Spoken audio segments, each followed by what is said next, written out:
தலைவர் காட்டலாம் மணி ஐயா அவங்க வந்தாங்க, வந்து நின்று நல்லா இருக்கு கொண்டு குறை சொல்ல முடியாது, நல்லா இருக்கு.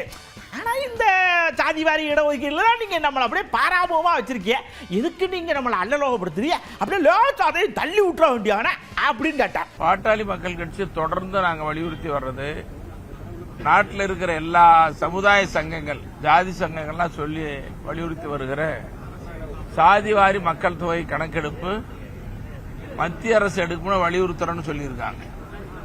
அது மாநில அரசே எடுக்கலாம், மாநில அரசு எடுக்கலாம்னு சொல்லி நாங்க தொடர்ந்து சொல்றோம். எல்லா அரசியல் கட்சிகளும் பேசுறாங்க, மற்ற மாநிலங்கள்ல எடுத்திருக்கிறாங்க. பக்கத்தில் இருக்கக்கூடிய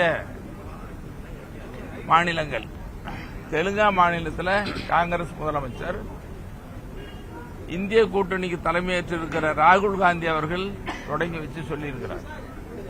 அப்போ பக்கத்து மாநிலம் தெலுங்கானா, கர்நாடகா, ஒடிசா இப்படிப்பட்ட மாநிலங்கள், இன்னும் பல மாநிலங்களில் சாதிவாரி மக்கள் தொகை கணக்கெடுப்பு நடத்துற நேரத்தில் தமிழ்நாட்டில் மட்டும் மாநில அரசுக்கு அதிகாரம் இல்லை என்று மத்திய அரசை வலியுறுத்துவது ஏற்புடையதா இல்லை, அது தட்டி கழிப்பதாகவே நாங்கள் பார்க்கிறோம். ஆகவே மாநில அரசு உடனடியாக அதை எடுக்க வேண்டும்.